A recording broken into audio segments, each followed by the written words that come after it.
Bonjour à tous, c'est Hugues, j'espère que vous allez bien. Avant de lancer cette vidéo, laissez-moi vous donner un tout petit peu de contexte et donc de faire une mini introduction. On m'a beaucoup demandé d'effectuer des exercices sur PowerPoint ou sur Excel, de vous montrer un petit peu ce que l'on fait en fait concrètement lorsque l'on travaille en M&A, en private equity, bref, dans tous les métiers dont je traite sur ma chaîne YouTube. Et c'est ce que j'ai fait aujourd'hui. Aujourd'hui, j'ai effectué un exercice qui s'appelle effectuer le profil d'une société, c'est-à-dire en une slide, bon ça peut être plusieurs slides, mais généralement c'est en une slide, essayer de résumer les activités d'une société, ses résultats, tout ce qui s'est passé en fait historiquement, bref, résumer en gros la vie d'une société de plein de points de vue différents, stratégiques, financiers, management, actionnariat, etc.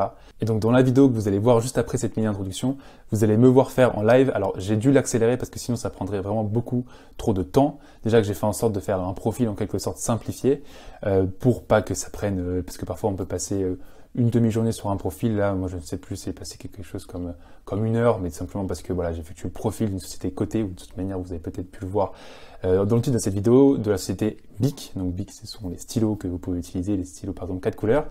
Et donc voilà, je l'ai mise en accéléré. Et donc voilà, le format est le suivant, vous allez voir mon écran, mais également ma tête lorsque j'ai effectué cet exercice en live. Bien sûr, les deux sont accélérés. Et je vais enregistrer une voix off pour décrire tout ce que je fais, afin de vous donner tout simplement les clés pour que vous, lorsque vous allez travailler dans un de ces métiers-là, puissiez faire le meilleur profil possible. Encore une fois, c'est un profil, comme je l'ai dit, simplifié, mais au moins ça vous donne les bases et ça vous montre un petit peu ce qu'on peut faire lorsqu'on travaille par exemple en M&A ou en private equity. Et maintenant, je vous laisse avec le Hugues voix off, mais également avec le Hugues concentré sur son ordinateur que vous allez voir de suite. Ok, là vous voyez un fichier Excel. Pour vous donner un petit peu plus de contexte afin que vous ne soyez pas perdu, vous allez me voir naviguer entre différents fichiers. Donc tout d'abord un fichier Excel backup sur lequel je mettrai toutes les données, généralement quantitatives, à partir desquelles je vais construire tout simplement mes slides. Un deuxième fichier, vous allez me voir naviguer sur un Word dans lequel j'ai rempli différentes informations que j'ai pu trouver sur Internet, sur le site de BIC, sur la presse, etc. qui vont également me permettre de compléter ma slide. Et vous allez également me voir aller sur Internet pour trouver différentes informations, notamment sur le management de BIC. Bon, là, vous me voyez sur le PowerPoint. PowerPoint comme l'exercice, faire un profil, c'est généralement, j'ai dit, 1 à 2 slides.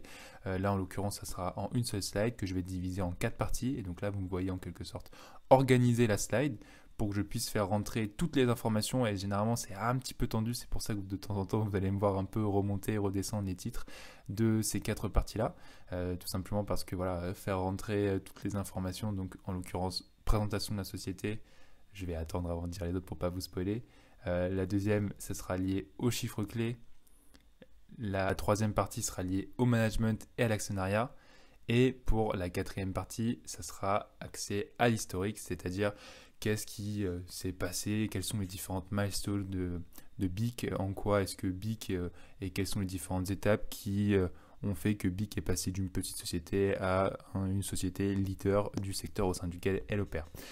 Vous allez voir également dans cette vidéo que bon, je suis assez proche de mon écran et que je vais utiliser certaines techniques que j'utilise lorsque je n'ai pas un double écran, tout simplement parce que je suis toujours, enfin j'ai été et je suis toujours sur un ordinateur portable, et c'est bon, comme vous pouvez sûrement le comprendre, beaucoup plus difficile de naviguer entre différents onglets, etc. pour construire votre slide lorsque vous avez un seul écran, ce qui était le cas lorsque j'ai effectué cette vidéo. Donc voilà, ne m'en voulez pas si je switch entre différents documents, ou si, comme vous allez le voir dans quelques minutes, je mets des grosses formes avec des informations à l'intérieur. Il me semble que c'est ce que je vais faire là. Donc voilà, en fait, un petit tips, lorsque vous avez qu'un seul écran, mon conseil c'est de mettre une forme et vous mettez toutes les informations que vous voulez mettre dans votre slide sur cette forme-là. Comme ça vous évite d'aller d'un document à un autre. Vous allez voir également dans cette vidéo que je vais utiliser différents raccourcis. Bon, là je pense que c'est pas le cœur de la vidéo, mais si ça vous intéresse, n'hésitez pas à le mettre en commentaire de cette vidéo pour me dire si oui ou non ça vous intéresse, donc que j'effectue une vidéo au sein de laquelle je vous montre les différents raccourcis que je peux utiliser qui me permettent de gagner énormément de temps. Là, vous pouvez voir, donc en fait, ce que j'ai fait, c'est que j'ai tout simplement fait un copier-coller des différentes étapes que j'ai pu trouver sur Internet. J'ai eu un problème, c'est un problème de taille, comme vous pouvez le voir sur la slide. Donc, ce que j'ai dû faire, c'est que j'avais préparé un certain wording. Wording, c'est tout simplement une écriture, des phrases, et j'ai dû les simplifier et également baisser un petit peu la taille de la police pour faire en sorte que tout cela rentre. Et encore une fois, le format c'est super important quand on travaille en M&A ou en private equity. Donc là, si je vais écrire, bon, je crois que c'est en 12, bah, je vais devoir écrire en 12, en police numéro 12, enfin Calibri, Body 12, peu importe, sur tout le reste de ma slide. Et vous allez voir, vous allez peut-être vous dire que la slide est assez chargée. Alors oui, ça c'est un fait. En M&A, généralement on effectue des slides, bon ça dépend pour des pitchs, peut-être pas, mais globalement pour d'autres exercices comme un profil ou comme je vous l'ai dit, on doit réunir beaucoup d'informations en une seule ou deux slides. Forcément, les slides sont assez chargés, mais l'objectif c'est quand même de garder un format qui est assez digeste et c'est ce que je vais essayer de faire. Donc, et c'est ce que vous me voyez faire où là j'essaie de jouer un petit peu avec la longueur des titres, avec les marges, avec ce genre de choses afin que mon texte puisse rentrer dedans et que ça ne fasse pas non plus trop serré. Et vous m'avez vu souffler, c'est que voilà, c'est un peu compliqué parfois et c'est vrai qu'on se prend la tête pour du format, mais dans ce genre de métier, c'est quelque chose qui est ultra important. Pour une typo ou pour un format qui ne ressemble pas au format utilisé dans différentes slides, bah, c'est tout simplement, enfin, on doit tout simplement tout recommencer. Donc là, je refais la même chose pour m'éviter de faire un Alt-Tab. Alt-Tab, c'est un raccourci qui permet de changer d'un document à un autre. Et bah, je crée une forme sur mon PowerPoint dans laquelle je copie-colle toutes les informations que je vais utiliser pour remplir. Donc là, en l'occurrence, je vais passer à la présentation de la société. Bon là, pareil, j'avais un petit problème en termes de wording où c'était beaucoup trop gros. Et dans ces cas-là, bon, la première technique qu'il faut utiliser, c'est essayer de faire de la place sur le slide. Donc là, vous me voyez un peu en train de remonter les titres. Essayer de faire en sorte de baisser un peu, enfin bref, tout simplement de faire de la place. La deuxième option, c'est essayer de raccourcir vos différents bullet points, hein, donc le contenu de votre slide. Et bien sûr, ce qu'il faut faire quand on raccourcit, c'est il faut faire en sorte que l'information soit toujours bien écrite. Et de deux, il faut que l'information également ait du sens. Enfin, il faut que celle-ci soit pertinente dans la slide. Donc, quand vous allégez un texte ou quand vous décidez de supprimer des bullet points, il faut supprimer entre guillemets le superflu, même si déjà en 3 paragraphes pour décrire l'activité de BIC, c'est un petit peu léger. Mais vous allez voir que voilà, j'ai essayé de retenir les principales activités de BIC. Là, je suis allé sur un site qui s'appelle Flaticon. C'est un site que j'ai beaucoup utilisé au cours de mon stage en M&A et en private equity. C'est tout simplement un site sur lequel vous trouvez des petits icônes là, comme ce que je viens de mettre pour décrire l'activité d'une société, pour décrire des points importants d'une société, des points importants que l'on veut mettre en valeur. Et généralement, en fait, dans un profil, on peut avoir une partie. Donc là, vous voyez qu'il y a 4 parties dans ma slide. On peut avoir une partie dédiée avec uniquement des flat icons. Là, c'était pas ce que je voulais faire. Je voulais faire quelque chose un peu d'hybride où j'avais une première partie dans la présentation de société, donc du wording, au sein de laquelle simplement c'est des phrases où j'ai décrit la société. Mais je voulais également mettre en avant les points clés, selon moi, de la société, enfin les points clés, des aspects clés de la société comme le nombre d'employés. Donc ça, c'est le premier flat icon que j'ai mis. Et oui, en parenthèse, flat icon, c'est gratuit, c'est pour ça que je vous invite à aller le voir.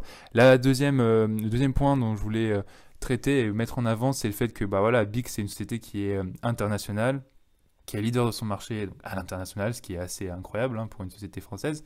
Et donc, je voulais montrer le fait que cette société était présente plutôt, au sein de 160 pays. Et le troisième point que je voulais mettre en avant avec le flat icon, c'est tout simplement, j'en ai déjà parlé, le fait que BIC est une société leader mondiale au sein des secteurs au sein desquels elle opère. Et là, vous pouvez également voir le fait que j'ai fait un travail de format pour faire en sorte que ces trois flat icons, mais également le wording, soient bien alignés et que l'intervalle d'espace entre chacune de ces 3 parties soit le même. Et ça, c'est vraiment super important. C'est les premières choses qu'on m'a appris en M&A et ça fait tout simplement des slides beaucoup plus belles. Et voilà, donc ça c'est un point, petite parenthèse encore une fois, mais je pense que c'est important que je vous donne ce genre de petits tips et que vous compreniez pourquoi j'appuie dans tous les sens sur tous ces petits raccourcis, parce que oui, j'ai mis j'ai mis des raccourcis sur ma barre de raccourcis que vous pouvez voir juste au-dessus, au niveau de save, undo, etc. là, juste au-dessus de la slide. Ça me permet, au lieu d'aller dans chacun des onglets, d'avoir accès à ces raccourcis là plus rapidement, mais je ferai une vidéo si ça vous intéresse à ce sujet. Donc voilà, j'ai également mis une note pour le leader mondial, pour signifier que voilà, c'était pas leader mondial dans tous les secteurs, mais leader mondial, j'ai précisé les secteurs au sein desquels BIC opérait. Là, vous me revoyez sur Excel. Sur Excel, je suis en train de construire un tableau qui prend en compte différentes variables que vous avez pu voir, j'imagine. Un tableau, un graphique qui donc représente en quelque sorte les chiffres clés. Par chiffre clé, c'est les chiffres clés liés aux données financières, bien entendu, de BIC. Bon, par chiffre clé, on aurait pu dire aussi autre chose, par exemple, nombre d'employés, nombre de pays au sein desquels le BIC opère. Moi, j'ai préféré avoir une partie un peu, disons, financials, donc une partie résultats financiers de BIC, au sein desquels donc j'ai mis le chiffre d'affaires, le REX, la marge d'exploitation et le résultat net. Ces chiffres-là, je les ai trouvés au sein du rapport annuel de BIC. Donc généralement, on peut faire confiance à ces chiffres-là. Je ne les ai pas trouvés parfois sur les finances, il peut y avoir quelques problèmes. Mais voilà, c'est quelque chose, au moins je sais que ma source est ultra fiable.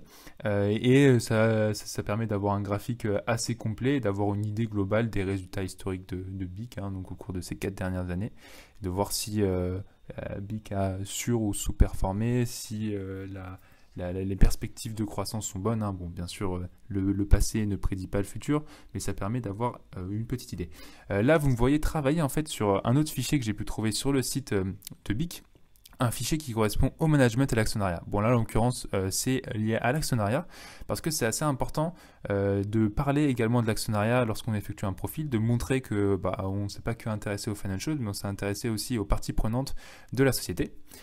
Et là, vous me voyez mettre en forme un peu mon backup parce que, comme je vous l'ai dit et comme j'en ai parlé au cours de d'autres vidéos, c'est super important d'avoir des backups. Donc, des backups, j'ai déjà donné la définition de ce que c'était, mais que ces fichiers-là soient propre pour que lorsque votre supérieur va regarder un peu là où vous avez trouvé vos informations, il n'y ait pas 10 000 onglets et tout soit bien réuni, donc en divisant par partie. Là, en l'occurrence, la première partie, comme vous l'avez vu, c'est lié aux résultats financiers et la deuxième partie, c'est lié au management et à l'actionnariat. Bon, là, je suis en train de créer un petit graphique qui résume le pourcentage de détention du capital. Alors, c'était pas en 2022, voilà, c'était en 2021, et c'est super important de le noter parce que il y a peut-être eu des changements, mais c'était, il me semble, la source. Bon, j'ai pas non plus passé des centaines d'heures à vérifier tout ça, mais c'était la source pour moi la plus updatée parce que le rapport de 2022 n'était pas encore sorti pendant le moment où j'ai effectué cette vidéo.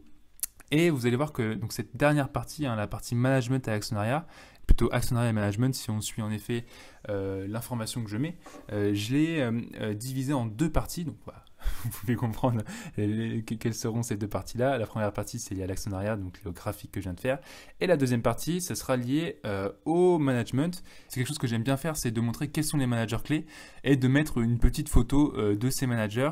Raison pour laquelle vous allez me voir dans quelques minutes ou quelques secondes, je ne sais pas exactement, aller sur LinkedIn pour trouver le nom de ces managers clés et plutôt le nom, trouver des photos de ces managers clés. Et le nom, je l'ai trouvé donc sur le site Zone Bourse. Et vous allez voir que ça rend une slide. Bon, alors je peux comprendre si vous effectuez des commentaires comme quoi la slide est assez remplie. En effet, elle sera assez remplie, assez dense, mais généralement c'est comme ça que sont les slides, du moins de M&A. Généralement, voilà, c'est le format des slides de M&A, notamment les slides de profil. Encore une fois, comme je vous l'ai dit, les slides de profil qui contiennent beaucoup d'informations en très peu de place. Là, vous me voyez un peu galérer à trouver les photos. Voilà, je veux trouver les bonnes photos. Donc là, je le trouve tout simplement copier-coller.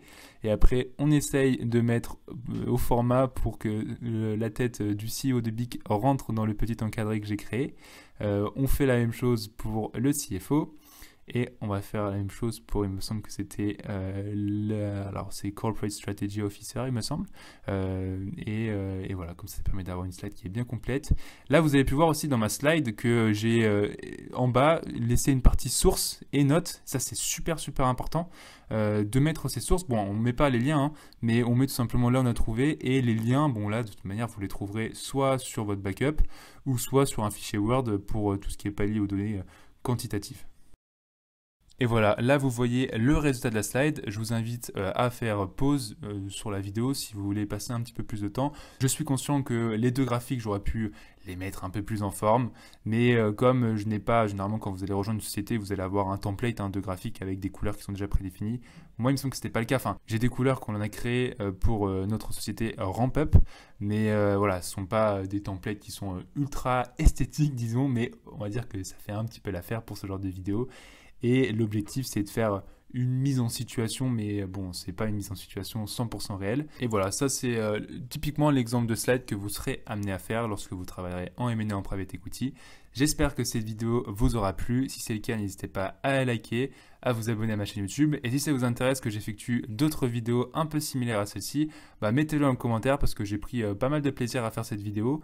Si vous voulez plutôt que j'effectue un commentaire en live en faisant cet exercice-là, je pourrais le faire. Et ma problématique, c'était juste que je voulais pas que ça dure trop longtemps. Et par contre, si vous, ça ne vous dérange pas qu'une vidéo dure 45 minutes, au sein de laquelle vraiment je prends mon temps et je vous explique tout, je vous invite à le mettre en commentaire de cette vidéo parce que j'effectuerai un second exercice similaire, mais en live vraiment, avec grand plaisir. Voilà, c'était Hugues, je vous souhaite à tous une excellente journée, une excellente soirée, à très bientôt.